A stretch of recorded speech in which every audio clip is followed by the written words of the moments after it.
Hi, good evening mga kapagsiw. Meron lang po akong itatanong tungkol sa mga kabataan noon at sa kabataan ngayon. Alam niyo mga kapagsiw, ang mga kabataan noon ay madali mo lang maasahan. Lalong-lalo na sa probinsya, kapag umabot na ng 7 years old ang isang bata, ay pwede mo nang iiwan sa bahay, pwede mo na siyang pasaingin, pagbantayin ng kanyang kapatid, at maasahan mo na siya sa pagluluto, paglalaba at ano-ano pang trabaho.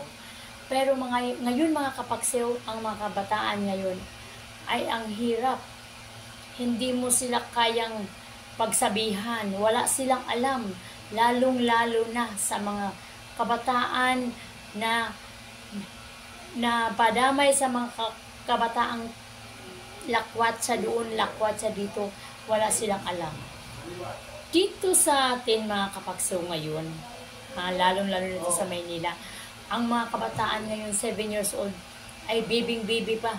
Walang alam. Ang 15 years old dito sa tingin ko, wala rin alam. No?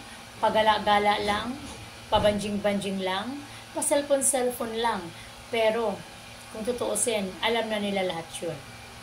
Alam mo bakit, mga kapagsiw, pabayaan ng magulang. Ako mga kapagsiw, nagduduman ako pagkabata, pero ang dami ko ng experience sa buhay. Kahit noon pa nag 7 years old ako, hanggang 15 years old ako, ang lahat ng trabaho, pampamilya ay aking nagampanan. Bumuhay na ako ng aking pamilya.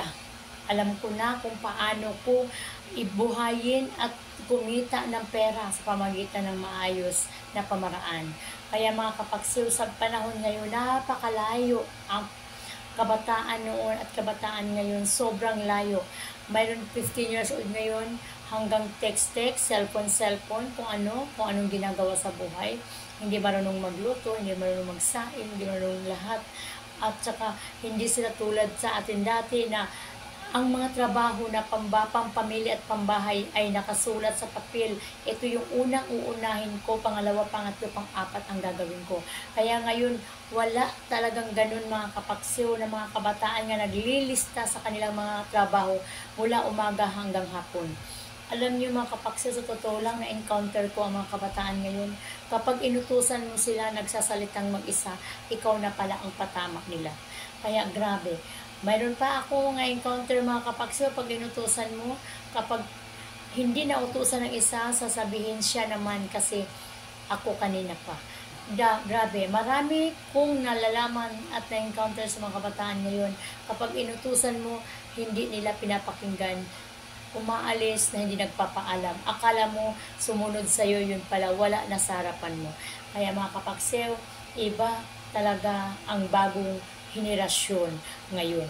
Kaya tayo sobrang naghihirap dahil hindi natin sinunod ang mga sinaunang mga pamalakad sa pamilya. Kaya mga kapagsiw, kung maari nga lang sana ilagay sa maayos at mabuting paraan. Pero hindi natin sila mahawakan mga kapagsiw. Dahil ang isip ng tao ay iba-iba. Hindi tayo magkatulad. Kaya kailangan lang talaga natin mga kapagsiw, kunting tiis, kunting unawa at kunting pasyensya.